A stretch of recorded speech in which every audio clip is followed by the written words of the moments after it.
Alright guys, welcome to RWBY Amity Arena, episode 100.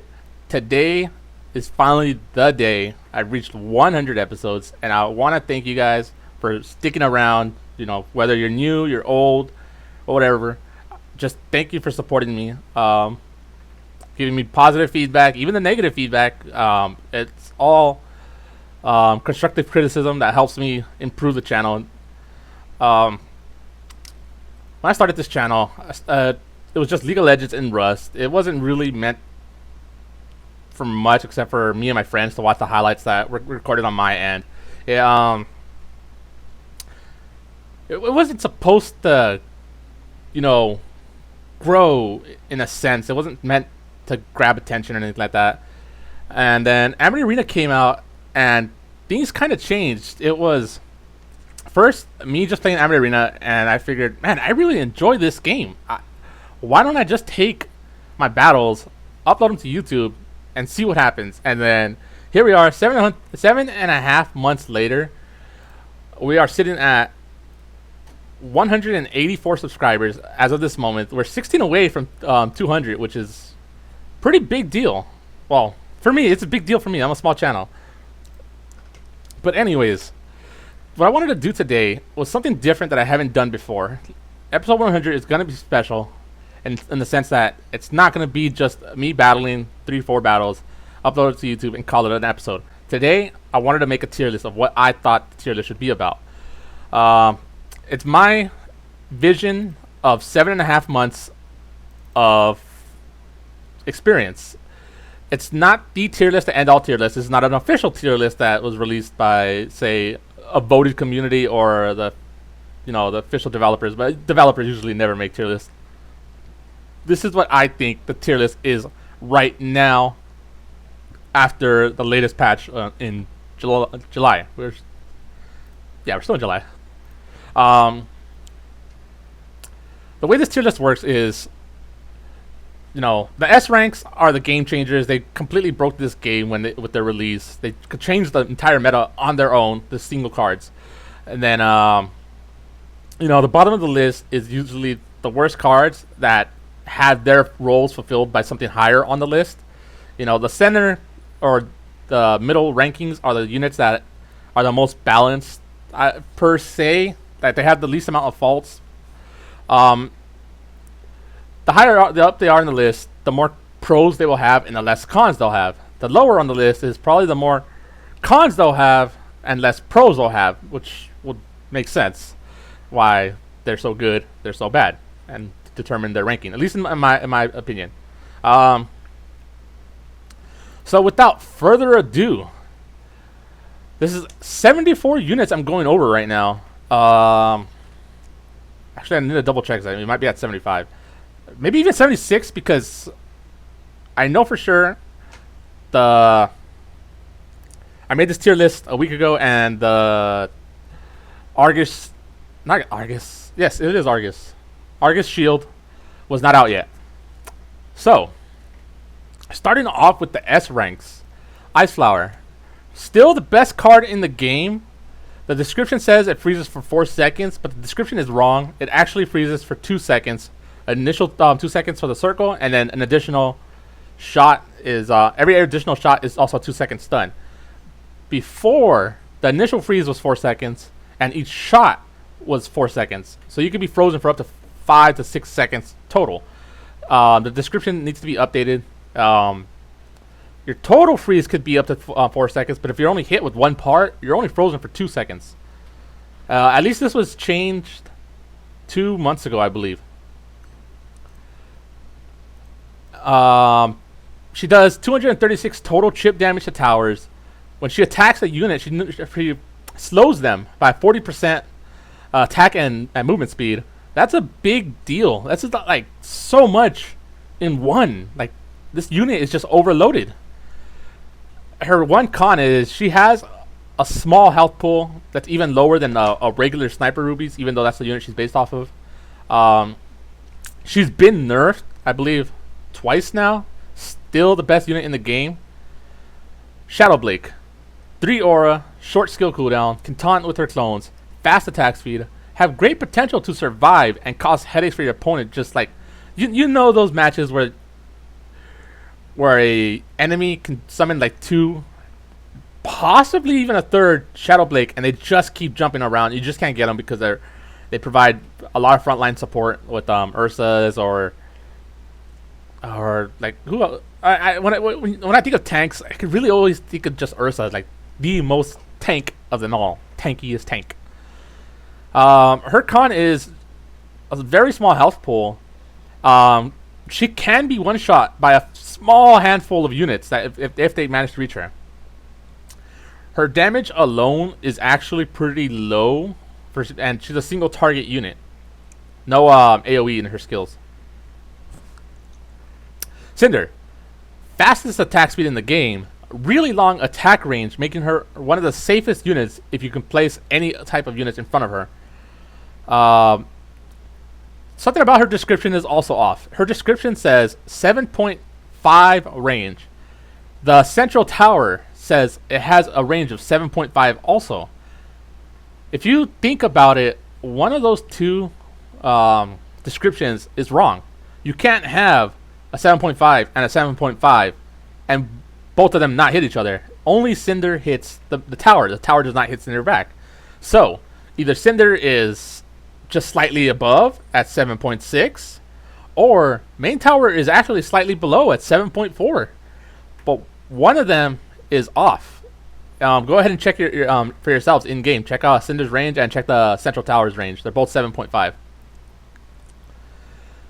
Velvet.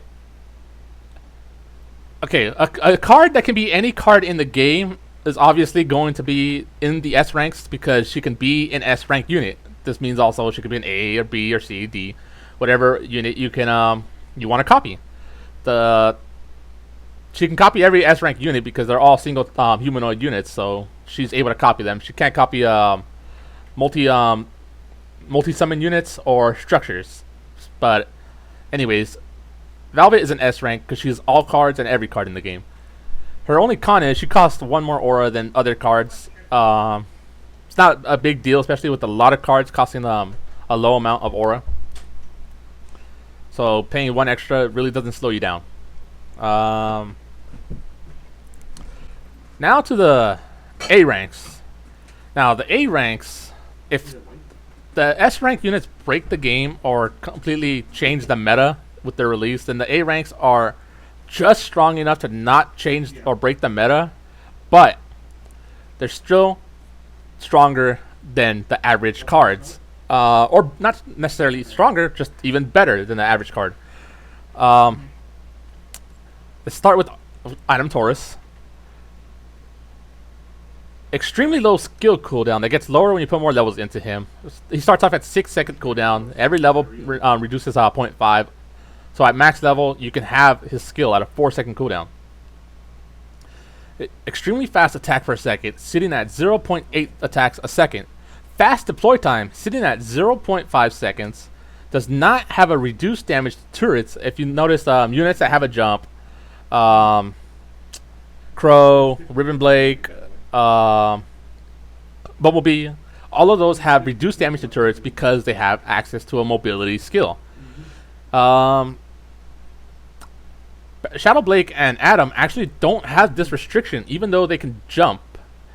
Adam is a little bit easier to maybe target the tower with his jump because Shadow Blake actually has range to her skills. So even though she jumps forward or something, she probably will still lock onto a enemy unit rather than the tower. But Adam, he can pretty easily jump to a tower and just start attacking the tower straight there. But he does not have the reduced damage restriction. So that's a pretty big deal. The con is his skill, even though it's a wide AoE range, does not hit flying units, and he can't kill tanky units on his own. He just doesn't have the single tanky dual potential. He can kill other single duelists, but like duelist versus duelist. He can kill Roman. He can kill. I don't know if he can kill Pyrrha now that I think about it. He can kill Nora, but Nora's AoE. He can kill Sun. He can kill Ren. But anyways, when it's one unit versus one unit, as long as they're not straight full tanks, he can kill them. Partners in crime. Normally, Roman can use his skill once, and that would be the end of the epic Roman. Partners in crime can guarantee 2 uses, or even more, because he's able to revive after some with some HP.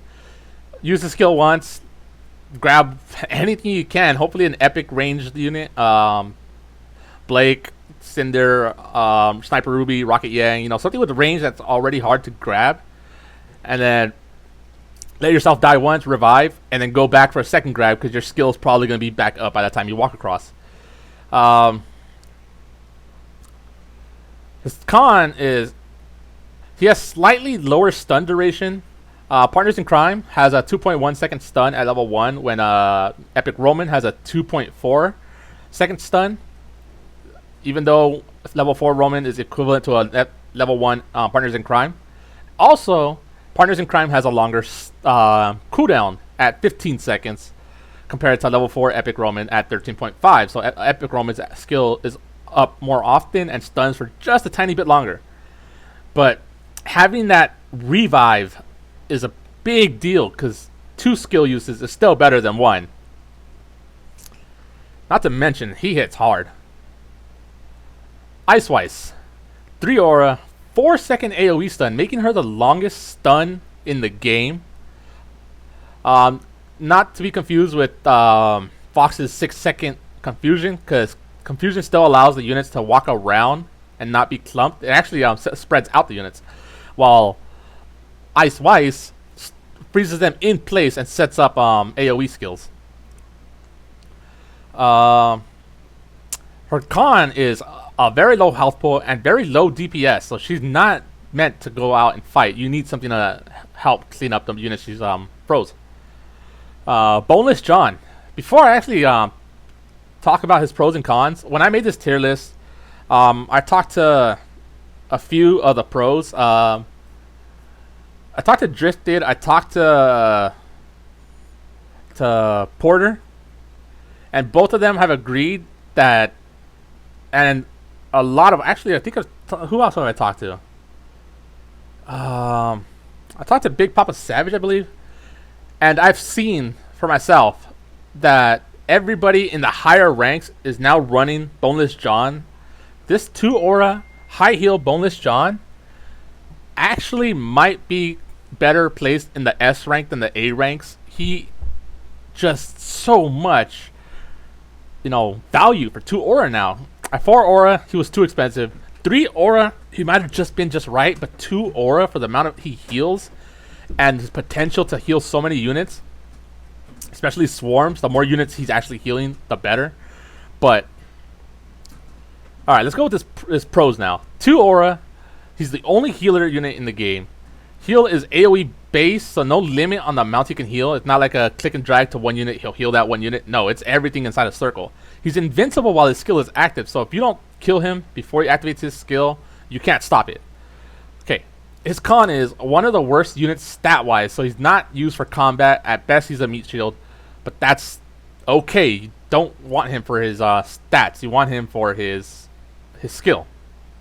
Penny.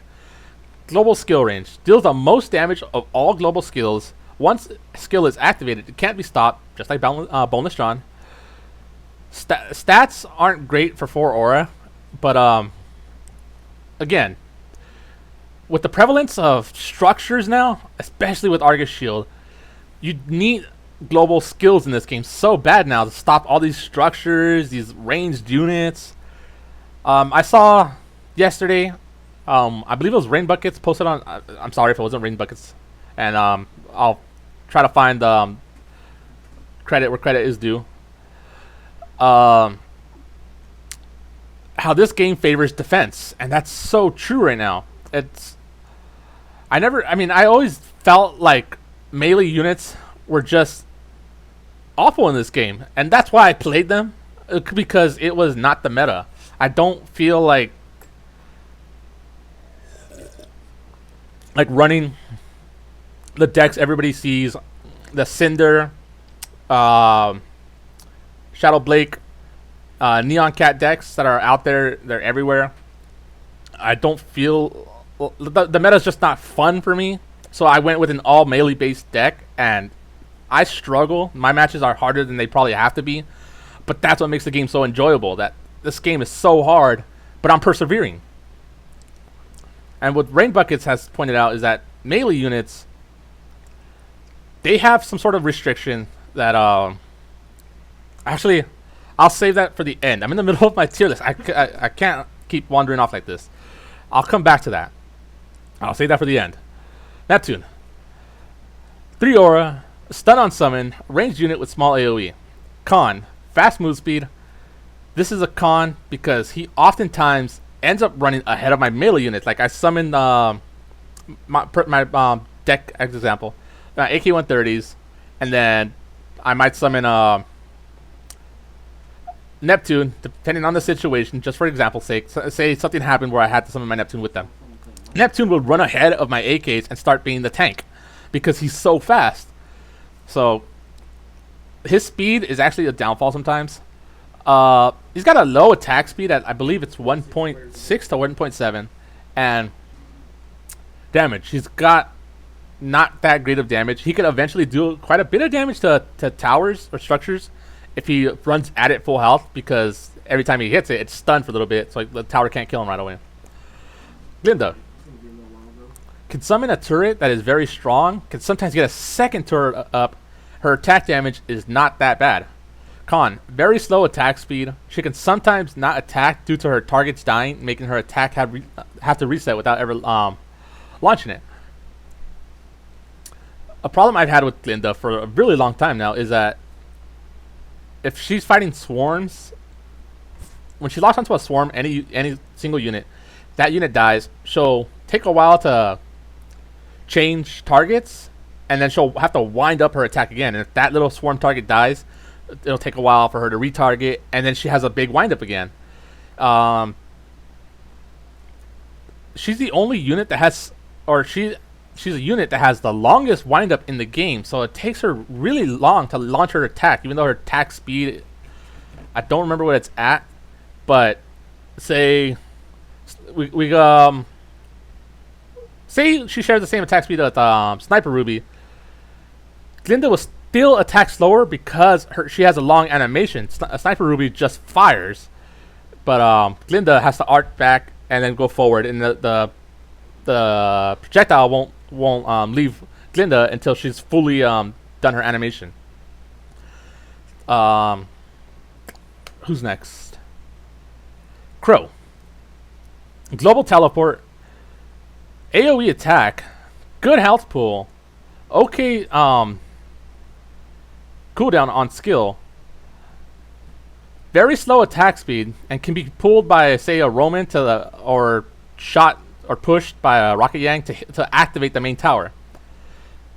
While we're at it, I kind of want to talking about Glinda reminded me of structures.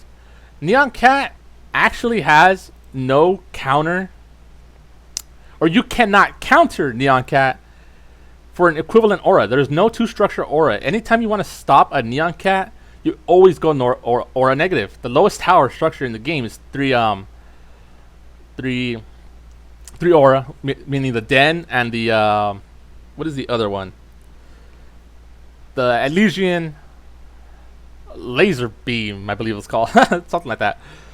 The Argus Shield, I'm not sure. I'm pretty sure it's a structure unit, so that stops Neon Cat too, but that's a 4 aura for 2. It's not a worth exchange. Basically, I'm saying that you cannot cheaply stop a Neon Cat, and if you don't even run structures, you're guaranteed to keep being chipped down for 2 aura, and it adds up. It really does if you can't continuously stop her. Port. Very high damage. If he can get more pellets in, meaning he is the strongest against melee, who like to get close to him, can also hit flying enemies. Good health pool for a ranged unit. Con deals low damage to ranged units since most pellets will miss, like especially against any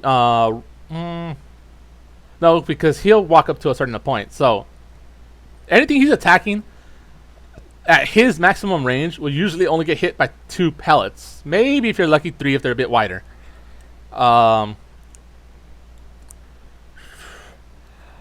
Melee units, like say the again, I'll come back to Ursa or Baringle or Elysian Paladin. Like those big units, they can get hit potentially by all the pellets, and Port will chunk them. He can kill, I believe, Elysian Paladins with 3 shots alone, if not part of the 4th shot. And that's a lot. That says a lot. Because I think even Roman, who has a really high attack damage, still needs 5 or 6 swings. Elysian Beam Turret. Okay, just found the name. Very long range, hits both ground and air, can hit enemy turrets from your side of the field.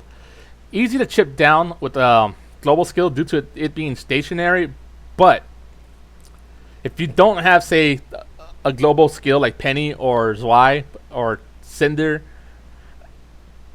everyone needs to run one of these types of cards. Structures are everywhere. They just released 2 structures in this patch alone, the Elysian Beam Turret and the Argus Shield. 2 structures. That's kind of unheard of. It's pretty rare to get 1, but we got 2 this month. If you you can set it up, but most people I wouldn't recommend setting it right at the front of your line, just to chip at your enemy's tower. It's a defensive card in nature, so far as back as you can would be the best. Elysian Airship, even though it is costly, they drop more than they're worth. No, wait. White Fang Dropship. Sorry, getting ahead of myself. Can safely transport White Fang thugs with its own health pool, separate from the health pool of the units that are inside it. Since it's air-based, only anti-air can hit it, meaning either air-based units or ranged units. Average traveling, so you can build up forces to push with it. For 3 aura, this could also be better than White Fang Squad, since 2 gunners are traded for 2 thugs who deal more damage and have more HP. Gunners can be killed by a flint, the thugs cannot. So for a 3 aura compared to a squad and dropship has the better value for the units inside. Con is it can be baited with any structure units. They can be used to protect your side, since they can't be used to protect your side, since they won't drop until they reach their destination or it's destroyed. So if they're pushing you on one side, you don't ever activate or use dropship to try to stop the push, because they don't stop pushes. They don't interact with units on the ground. Elysian Airship Pro. Even though it is costly, they drop more than they're worth in AKs. Alright, let me show you. AK-130s cost 5 aura for 4 units. So it costs more aura than the amount of units you get. Elysian Dropship costs 7 auras, but gives you 8 total AKs. That is huge value. You get more AKs than you even do to play than the cost it takes to play the card. You can reduce its value by using Zwei or Penny, but you can never truly get rid of it. It'll always at least drop 6. So value wise, it's still not too bad. 7 aura for 6 AKs, and it applies pressure if you just play it on one side and you play around on the other lane. The one with the airship is still going to continue applying pressure, and 2 AKs is no joke to ignore. The con is it is 7 cost on aura, so that is a big deal. If you play it right at the start of the match when you only have 7 aura, your opponent can swarm your right side, or not even have to swarm. You can play just a few units on your opposite lane, and can take your tower before you can build up aura to defend. Flint, 3 aura, has 4 micro stuns that prevent opponents' units from attacking while in the skill. Kills almost all swarms and is extremely good against emerald decks. Con, one of the lowest stats in the game. Short range for a unit. For a ranged unit. I believe his range is 4.5 if I'm not mistaken. I know it's definitely not in the 5s. Like 5.5. And it's definitely not a dedicated ranged unit at the 6.0. Oh man, now that I think about it, I know it's one of the shortest stats in the game, but who has better stats, Flint or the new Boneless John? And he really deserves the title Boneless John because he got a 50% nerf to his HP and attack this with the last patch, so he is truly Boneless John. Zhang family deals damage in an AoE for same aura cost, deals more damage than Rocket Yang. Summons 3 units instead of 2, which the front 2 are really tanky. So if your opponent doesn't have a skill that can get around the initial 2 units and has to go through the henchman first, Junior is going to be doing some damage. Though if you can, now here's the con. Junior has a really small health pool, so if you could land a Zwei, pull him with Roman, jump past the henchman with Adam, fly towards the center with Crow. Like, there's a few cards that can just ignore the henchman. Sniper RWBY can pierce the henchman to get to Junior. Junior can be taken out really easy, and then the 2 henchmen are really, really weak. They're great HP, but they're weak. They deal no damage. Ursa Major. Extremely high health pool, high damage to turrets. Ursa Major has the most HP in the game. At level 13, he has over 7,000 HP.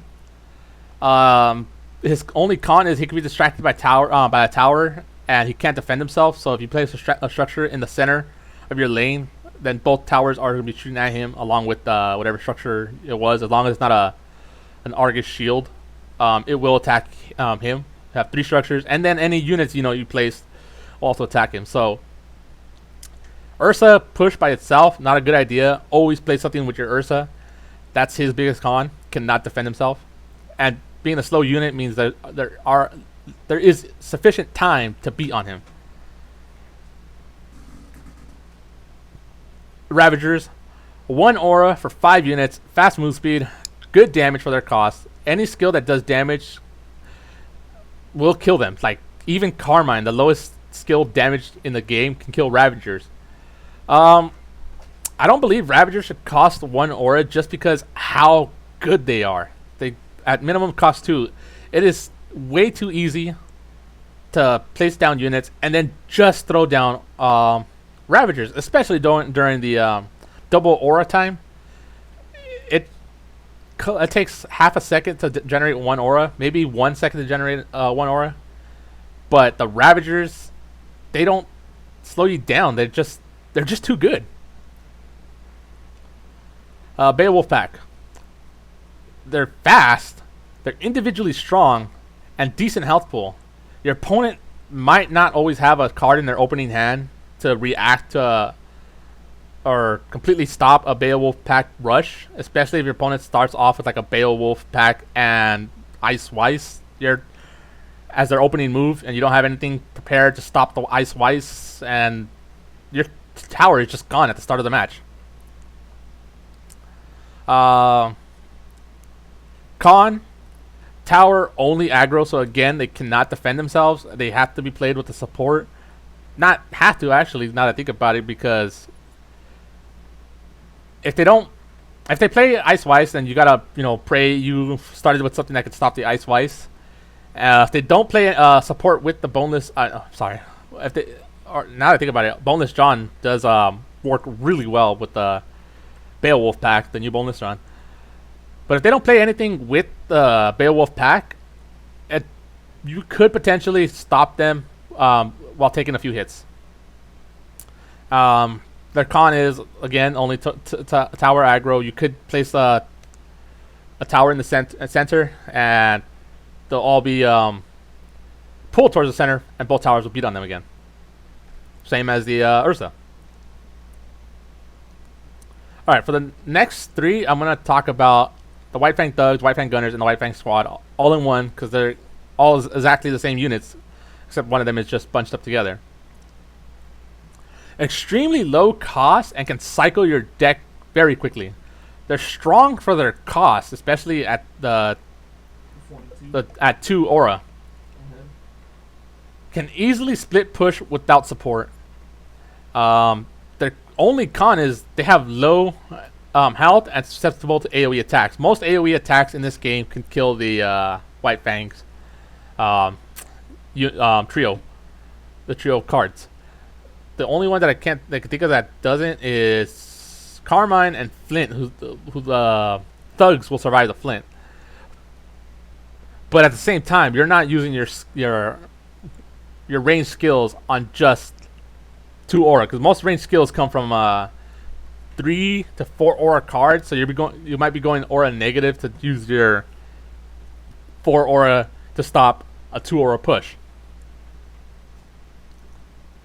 Emerald doubles your entire force for only 2 aura. That is the most value in this game. You know those White Fang squad, White Fang dropship, and then Ravengers or Baby Deathstalkers, they all that at once, and then they drop an emerald on top of it. They just doubled like 6 or 7 aura for the cost of 2 auras. Rather than playing those cards again, 2 aura just doubled all those units.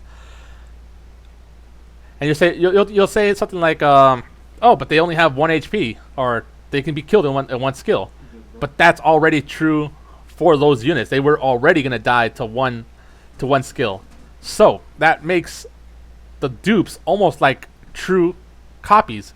They all take 1 swing or 1 shot from an opponent to kill anyways, so it's a true duplication of all your units for 2 aura.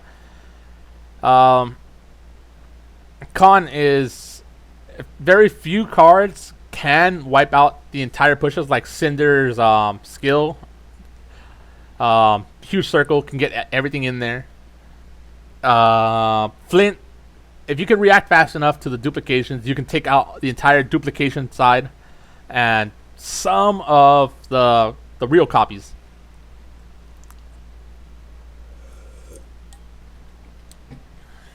And then finally, I just realized this was out of order. I was supposed to talk about Baby Deathstalkers first. Baby Deathstalkers. Again, 1 aura, quick cycle, great at distracting units that can only attack 1 unit at a time. Another great card that can go in your Emerald deck, since you could squeeze in 1 aura in there somewhere. Con, AoE attacks take them out. But then again, it's only 4 units, 1 aura, not that big of a con. All right. The B ranks, the most balanced units in this game. Not too strong, not too weak. I put in Raven here in the B section because I don't see too many Ravens being played. I have seen a few. I did see Port's video on Raven, and the biggest problem I saw with Raven is that her units are Porter. The units are stuck for 4 seconds after being transported, which is a huge amount of time to be just standing still. If you manage to take a Ursa with you, then you can hope that they all focus on Ursa, which will buy enough time for your other units to attack. But if you're playing Ursa and Raven, you don't have much aura for more support than that. So yeah, Raven teleporting, I don't think it's gonna be too great. I think she's gonna be, unless they fix her to take away some time. I know the units can attack again faster the higher level she is. I think it's like Adam, you lose 0.5 seconds of the freeze time with every level. At max level, that would be, you're only stuck for 2 seconds, but a max level legendary, that's not going to happen very soon. For even the most biggest of whales, that takes a lot. So that's why I have her here in the Bs. Good on paper, bad in practice. Pomegranate. Huge chip damage to turrets, to the point where I can't even call this chip damage. It's seriously like 540, I believe, somewhere around that ballpark. Damage to a turret from a skill. When she dies, she gives a huge range buff to units around her. It's attack speed and what is the other one? Movement speed. So units like Ursa, the White Fang units, they love, you know, that buff.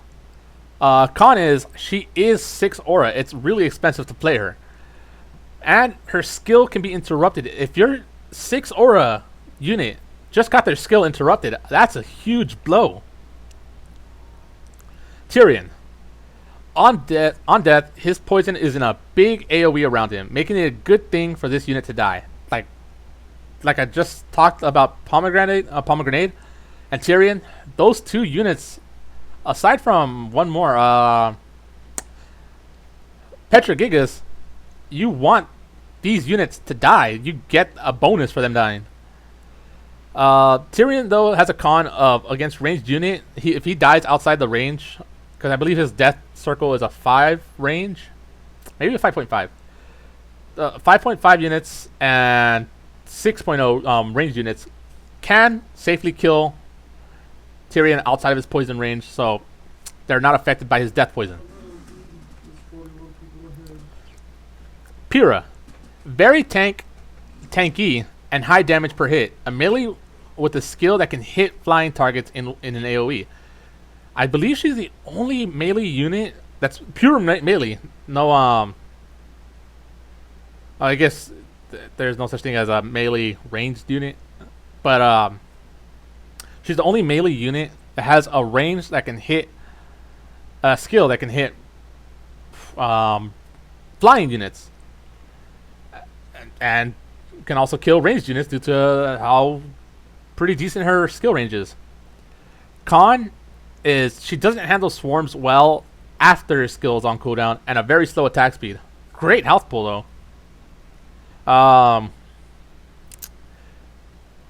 This actually reminded me of, if say I created this tier list when I first started, Pyrrha was actually one of the best units in the game, believe me or not. For any of you guys who just started playing this game, having Pyrrha, people would complain like, oh my god, this person has Pyrrha, this, like, how am I supposed to win against this? That was early game when, you know, no legendaries existed.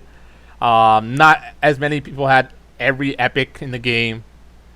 So having Pyrrha, especially before her nerfs, she was amazing. She is still a good unit to this day. That's why I put her in the B ranks.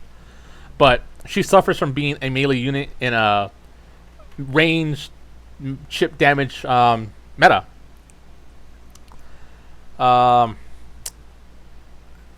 There's some other units that actually have shifted around, like from 7 months ago. Yeah, Ursa was one of the worst units in the game. Now he's way up there. Before I would have put him in the S rank if they hadn't given him that little tiny nerf that they did. He would have been closer to 8,000 HP. I still think he has too much HP for how long he can tank.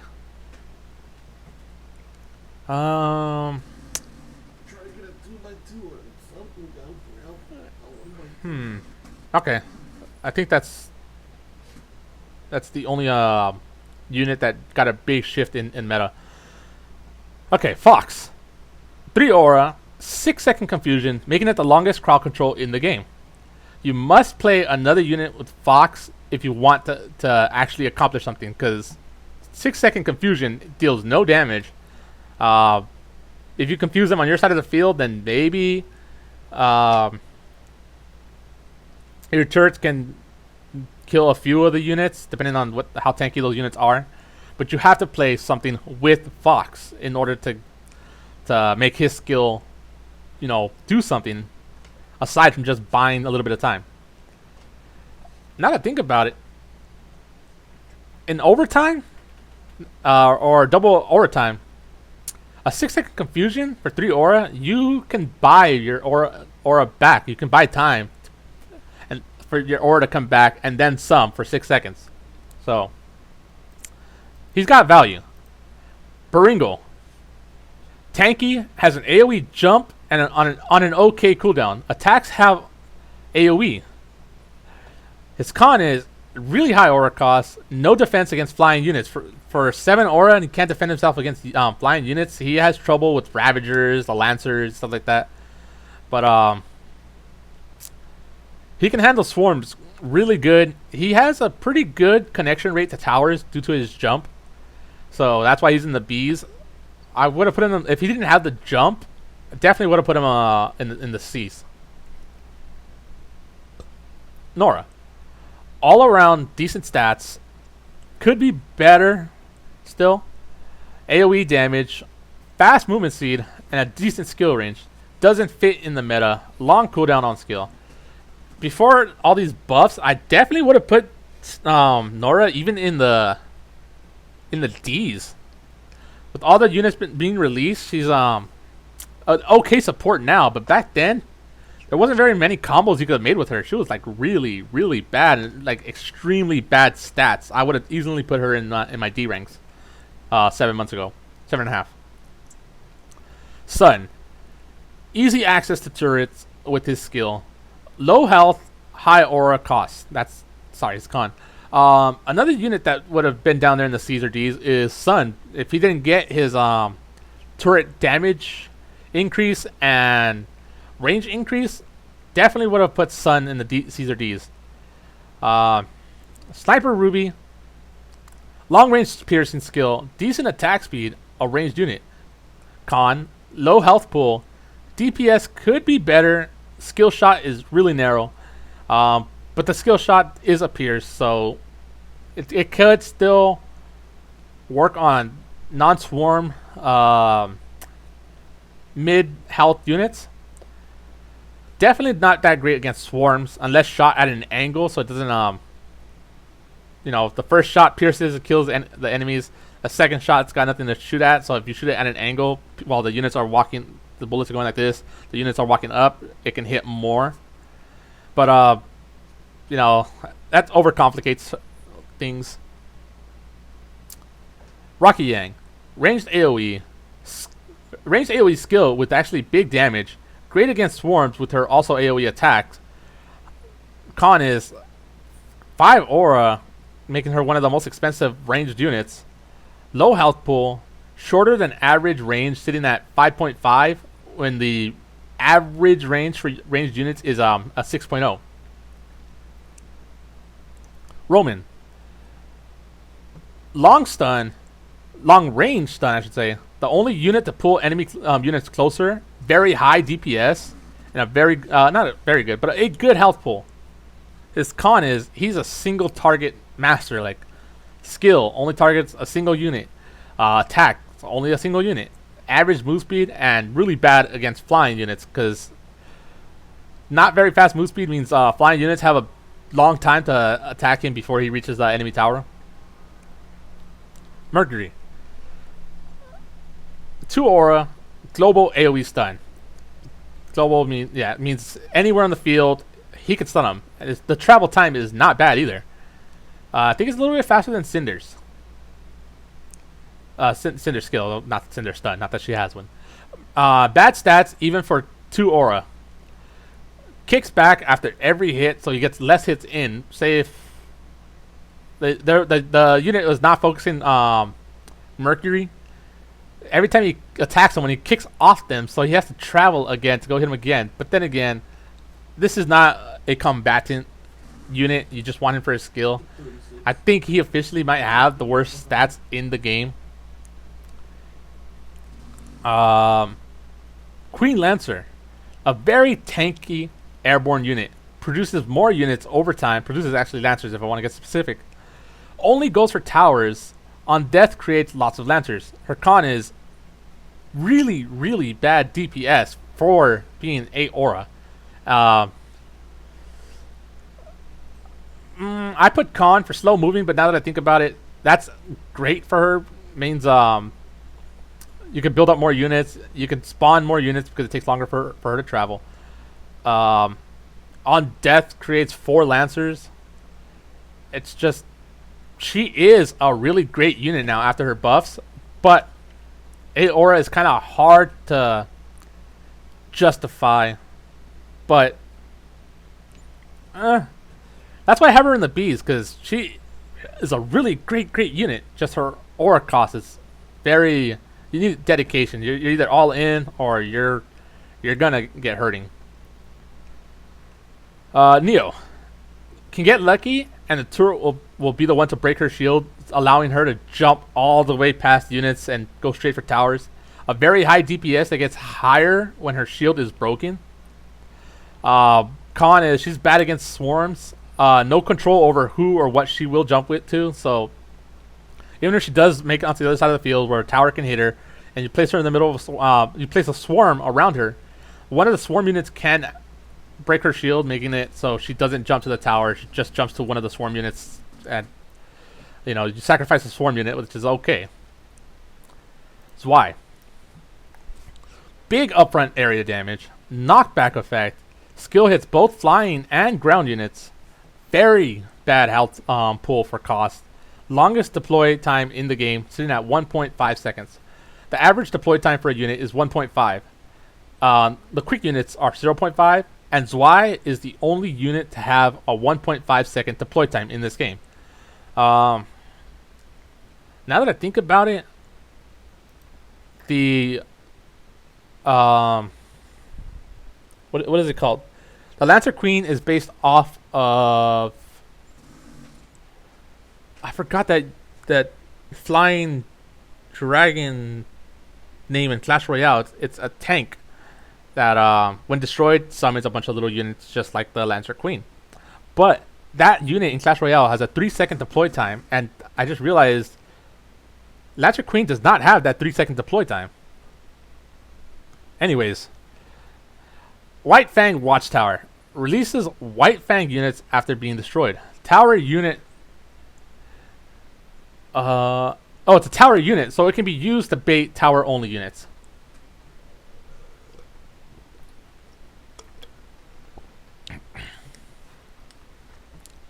Sorry, gotta have my morning coffee.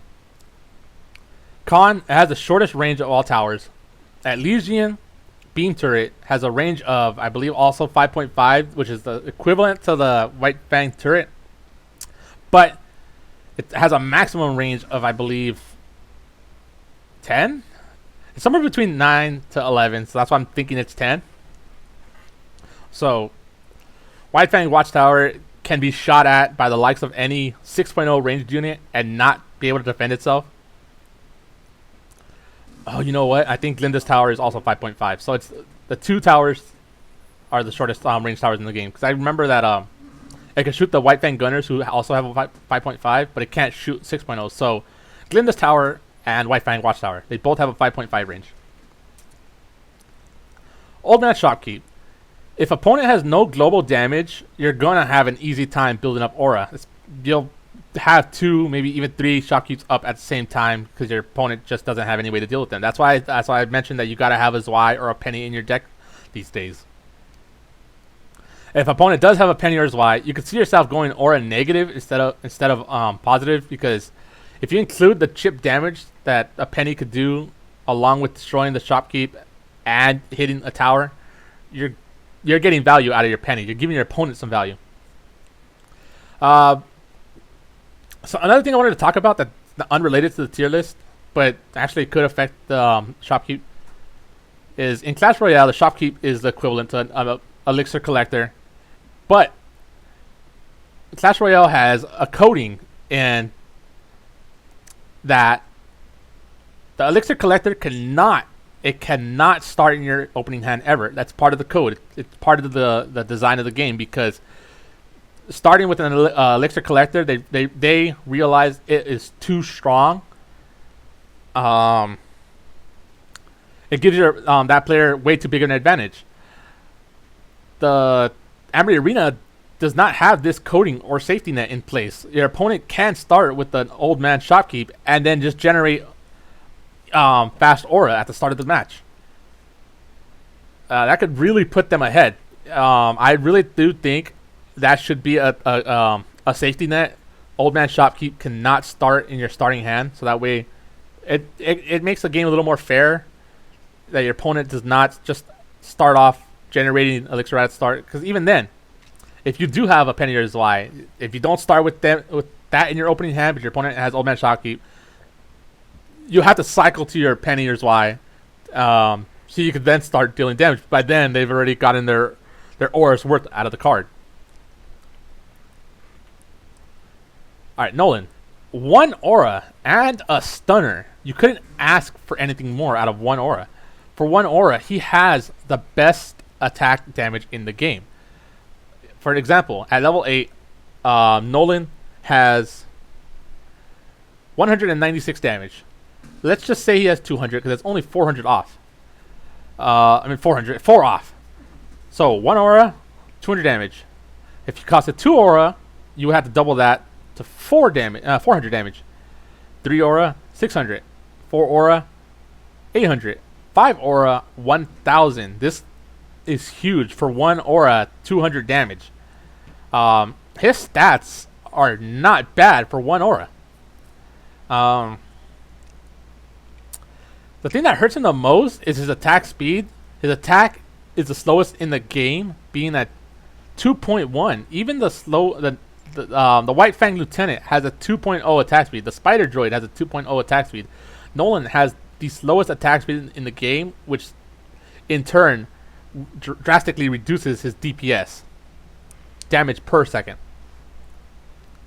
Ren, huge skill damage, invincibility frame during the dash animation, great DPS for aura cost, very fast move speed, single target skill and attack. It doesn't handle swarms well and can't reach flying units. Ilya, 2 aura, one of the top HP to aura characters in the game. If I remember correctly, she is the second best aura to HP ratio. Very good DPS. Flying units can't stop her without them using a melee unit or a structure or something to unveil her first. Tanky units can distract her easily. Pretty much suffers like all other single target melee units. Just can't handle tanks on her own very well, especially only being a 2 aura unit. King Taijutsu. I keep forgetting if it's Taijutsu or Taijutsu. There's no S, so I think it's Taijutsu. Can kill even the tankiest melee units on his own. Good HP.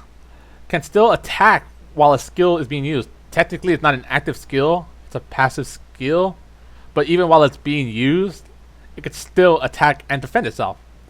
The con is it has a kind of lowish DPS, and it can't handle swarms like all single target melee units. Deathstalker Den. Great distraction for a single target unit, flying or melee. Con, too many ranged units in this meta to be effective, very low HP. So again, we go back to all the ranged units in this game, ranged skills in this game, AoE skills. It just can't buy you time. And then with the new king of 3 aura structures, the Elysian beam turret, you're not going to be seeing Den very much anymore. Mei, longest ranged attack in the game, lowest health per aura in the game, low DPS. Her single attack is good, but due to how slow her attack speed is, it really hinders her DPS. Lancers, decent all-around stats for 3 flying units. Cinder exists, AoE exists, ranged units exist, so Lancers pretty much get wiped out before they can do their job. AK-130s. Individually, they have great stats, which make them have some of the best stats for 5 aura.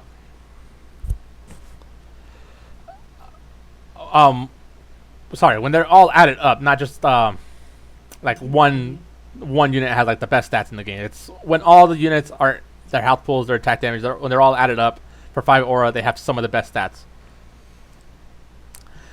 These are your absolute tank destroyers. If they don't have support behind them, they will destroy tanks. They need support against anti-air, and they generally don't handle swarms too well. Placing a Baby Deathstalker swarm around the AK-130s, the AK-130s will be wiped out before the AKs will. I mean, before the Swarm will. And Neon Cat, the best distraction card in the game, best defensive card in the game. You know, it just runs circles, not literally, around the AK-130s. AK-130s are, yeah, not. You're not gonna have a good time if your opponent has a Neon Cat, especially how fast they can cycle back to a Neon Cat before you can cycle back to AK-130s. Nevermore Chick, short-ranged AOE attack, hits ground and air. Con, slow end of the DPS with only 1.6 attacks per second, middle low end of the health pool. Elysian Paladin, high stats, long range, tower only. I guess pro and con at the same time, being a tower only. Slow DPS sitting at 1.5, a high aura cost. Towers can distract him if placed right. You could still effectively put a tower in the center, but he won't, you know, like melee tower only units, he won't go to the center, so you can't have both towers attack him. Generally, you cannot stop an Elysian Paladin from getting 1 or 2 hits, 3 hits in before you can kill him. Bumblebee, long range jump. Her skill has some knockback and good HP. Con has reduced damage to towers because she's a jumper. Very slow attack speed, sitting at 1.8 seconds. Attack is low for aura cost. Cannot hit airborne units with skill. A very long skill cooldown. Carmine, skill groups all units to one place for easy AoE setup. A fast deploy time. Shares same aura and duty as Flint, but Flint does more damage and enemies can still attack inside Carmine's skill, unlike Flint. Low stats and a very long skill cooldown. So when Carmine came out, I thought Carmine was going to be like the Flint replacement, but just didn't turn out that way. Carmine underperformed for the same amount of aura as a Flint. Flint still just does it better. Spider Droid, long skill range, hits both flying and melee. Very high attack and decent range. It's not a full dedicated 6.0, but it's still a ranged unit, which is better than just being a melee unit. Skill can be interrupted. Slow DPS sitting at 2.0 and low HP for its aura cost. Again, when a unit costs this much aura and its skill gets interrupted, it really hinders you. Yatsuhashi knocks up in an AOE all melee units. Melee units. If they're flying, no, I guess you could be melee. You could be a flying unit and melee. So I'll just say like this: all grounded units get knocked up. Decent DPS and health pool. For 5 aura, low skill damage, and weak to low cost airborne units because he's average to slow walking speed. Again, Ravagers and Lancers make. I'll just say Ravagers because nobody plays Lancers anymore, but not everybody. You'll see a lot of Ravagers. The Ravagers really hurt the Yatsuhashi. Biker Yang. In some ways, I think Biker Yang is better than Bumblebee. You save 1 aura, and you deal full damage to turrets if you can reach the turrets with Biker Yang. Attacks have a knockback, just like Biker Yang. And the cons is she has the same cons as Bumblebee, minus 1 con, which is the reduced damage to turrets. So I think Bumblebee, or I should say Biker Yang, is better than Bumblebee because she costs 1 less aura to play, and she does full damage to turrets. She loses the jump, but the jump skill is not that great in the first place. Not that great damage, and because having a jump ability reduces her damage to turrets, even if she never activates her jump and gets to the turret naturally, Bumblebee still has reduced damage to turrets, which is horrible. She already not that great DPS, and then when you use her against a turret, not that great, even less damage to turrets. So that's why I put them both in the C ranks. They're just generally not that great anyways, but that's why Bumblebee is not a B rank because she isn't better than Bumblebee. Vomit Boy John, great health pool, good DPS. Aside from being a good shield, he doesn't do much else. Weak to airborne swarms, just like melee, every other melee unit, a pure melee. The meta is just not there for him. It's not suited for pure melee, no skill. Unless you're the White Fang Thugs, which only cost 2 aura for 3 units, then in that case, yeah, the meta's good for those cards. But for Vomit Boy John, not meant for him right now. Coco. If left alone, she has the single highest DPS in the game, but that's if she's left alone. In this meta, even behind, say, the best tank in the game, Ursa, the game has made it too easy to get a hold of Coco with all the range skills. Or even Swarm. Since it's only single target, Swarms handle Coco pretty easily. That's why a while back, when she got her buff in that patch notes, I do remember calling that the range is not what Coco needs. Because Coco was based off a flying unit called Inferno Dragon in Clash Royale, I believe it was called. That unit was a legendary unit, and it was a flying unit. All they did was take away Coco's wings and grounded her, effectively butchering what made her so great. So as a grounded unit, it is she's not as effective as to her full potential as she could be. Lancer Swarm. More potential damage than the regular Lancers, but they cost 2 more auras and AoE skills absolutely oh wait. I'm thinking of maybe that's Stalker Swarm. Lancer Swarms. Okay.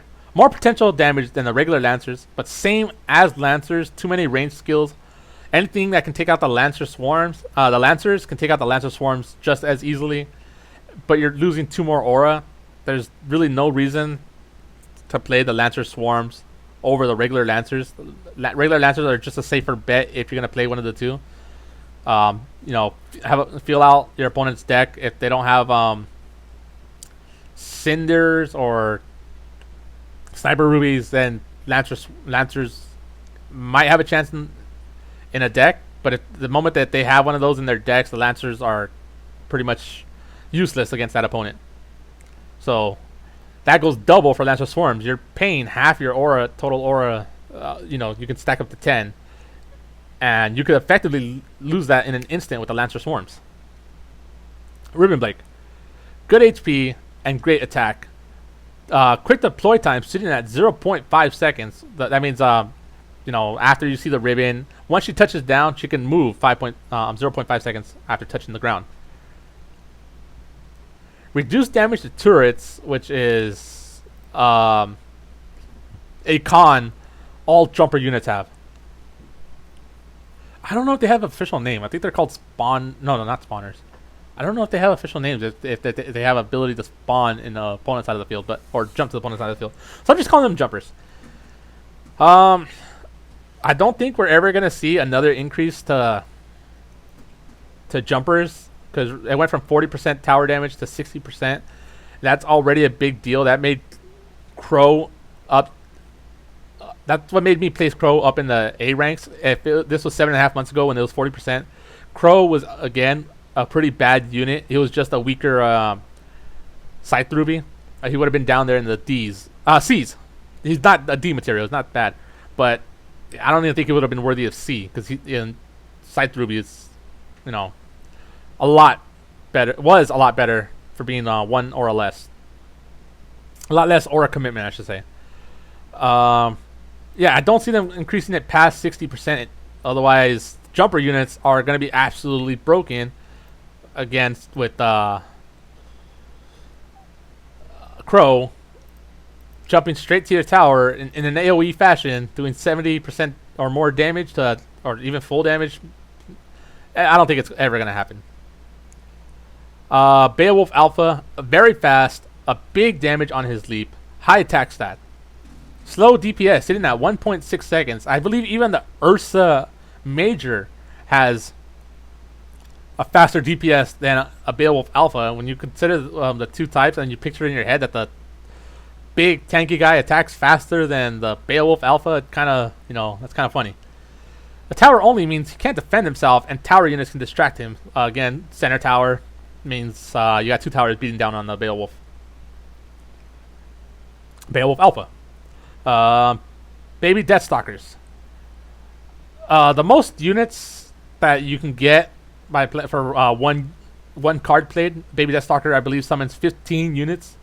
If opponent has no AoE, this card is very, very strong for AoE costs.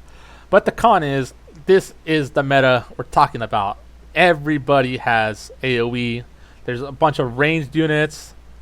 The Baby Deathstalkers are just never going to make it to your opponent's towers. 7.5 months ago, this unit, the Baby Deathstalkers, would have been maybe a B, maybe even an A, because before their nerfs, they were categorized in the very fast movement speed, so they were almost always making it to your opponent's towers. Now, in this meta, they almost never make it to your opponent's towers. That's a huge shift in the meta. Back when melee units were prevalent, your units actually walked across and earned their right to hit your opponent's towers. Now, it's just so hard to get units onto your opponent's towers without jumps, without chip damage, without range. So the Baby Deathstalkers have really fallen from glory. White Fang Lieutenant. Big HP pool, high attack, and also shreds tanks if you can make contact. Like if he can get a hold of the tanks, he'll shred them. The con is he doesn't handle swarms or airborne units well at all. Typical melee fashion. Very slow DPS, sitting at 2.0. I don't think I even mentioned the. Yeah, I didn't mention that his high aura cost. He's got, I believe, a high aura cost of 7.7. It's not like there's a point anything. A high aura cost of 7. That's a lot of dedication if you're gonna go all in with the White Fang Lieutenant. Okay, before I get into Roy, when I made this tier list, I had I don't have a high level Roy, so I couldn't test this. But Porter mentioned that new Roy is actually really good. That he might actually replace the White Fang Gunners. Now, I couldn't test this, so I can't say my thoughts on this. But if you guys notice this and have leveled up your Roys, let me know down in the comments if Roy is actually good now. But for now, I'm placing Roy in C because that's the full potential I can pull out of my Roy underleveled. And it wouldn't be fair to, just because mine's underleveled, to keep Roy down here if he's actually better. If what Porter's saying is true, then we may see the replacement of White Fang Gunners with Roy's. But for now, he does have some pros. His attack pierces up to a range of 5. So even at his best, he's still a little under range compared to other ranged units. He only costs 2 auras, so you really don't have much to lose playing him. Con has a low HP and a low targeting range. So his actual initial range is 4. Not until he attacks that unit that's in range 4, his disc will continue flying for 1 more range to make a total range of 5. But yeah, he's got a low range, low HP pool. Until I see otherwise, let me know in the comments just how much better Roy has gotten. Ublik has a knockback and a stun. Actually, this starts the D ranks, the worst units in the game. Has a knockback and a stun, a good DPS, and great max range. And this is his max range, not his initial range.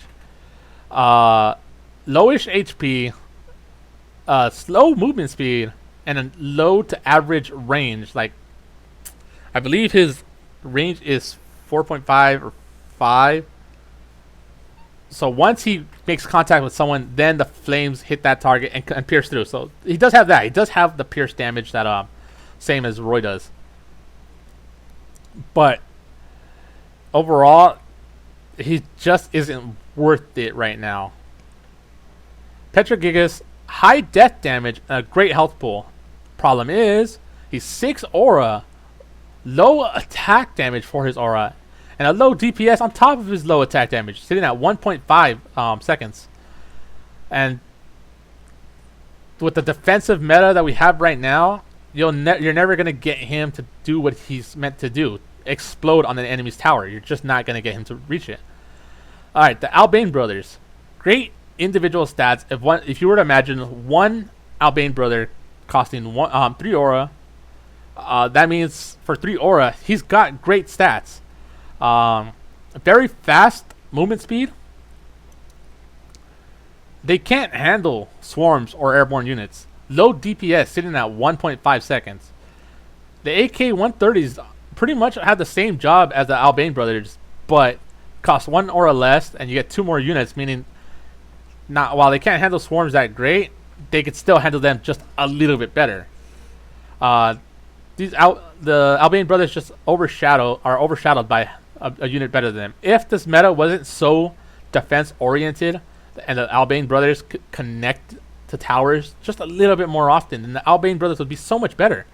But sadly, they'll never be connecting to your opponent's towers. And they really suffer even worse from Neon Cat, because at least Neon Cat can break away from the AK-130s. So eventually the AK-130s will start making their way back to the towers or other units. But the Albanian Brothers will follow the Neon Cat because they can keep up with her.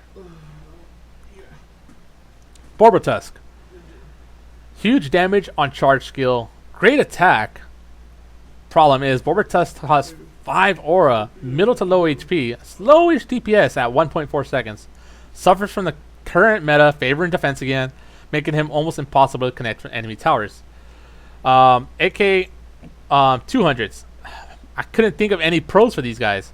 The cons are the White Fang Gunners exist, so they're already overshadowed. The White Fang Gunners cost 1 less aura, and Gunners have a better bang for aura with 1 extra unit, means that they last longer against single target units. This is just a case of, again, they're being overshadowed by units that does the same job as them but better. The Griffon.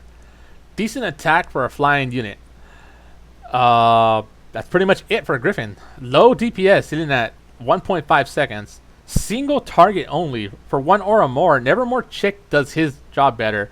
Can't distract melee units, so they'll keep on walking past the Griffon.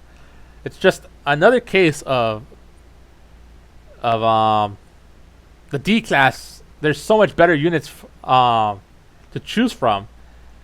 The Tetra Gigas is slightly a tank, but Ursa, 1 aura less, does the same job, but extraordinarily more better. So the D class is just they need some help. These are the cards that need help in patch notes. When they choose. Now that actually we're done with the list, I want to talk about the future of this game. No. Last 2 patch notes had only 3 units get changed each. Each patch notes, they only worked on 3 units. Yeah. If you're going to work on only 3 units, please help these units in the D rank. They need help badly. And it's not even them that could per se that needs help. It's the defense meta that we're in right now that favors defense over the attackers, the chip damage. Let's get back to what I was talking about, Rain Buckets. He made a long comprehensive list of why this game favors defenders. If I can find it, I'll actually post it and pin it in the top comment, because that needs all the attention it can get. Apparently the creators or the developers heard him, and they acknowledged that this game favors defense, and they want to do something about it. So hopefully next month we'll see a change in the meta for the first time ever. I'm not saying that it will happen, because changing an entire meta takes a lot of work, and they need shoot, I was looking for more water. Forgot to put it in the freezer. They need a lot of time to change a meta. It doesn't happen with just changing a few units. It's gonna change a lot. So I don't see the meta changing soon, but hopefully we can see bits and pieces here and there. Hopefully this means more units a month will get buffs and nerfs. Some of the A rank units, getting toned down a little bit. Some of the S rank units getting toned down a lot. Speaking of getting toned down, all these units in the S rank minus Shadow Blake have received nerfs. 2 for Ice Flower, I believe. 2 for Cinder. And I believe Neon Cat has gotten the most changes, 3 or 4. But she is still the most powerful defender in the game. One of the best cards. One of the most used cards. What does that tell you when a unit gets changed 4 times, but everybody still runs her? That's because she's just that good. Like, she's just that broken.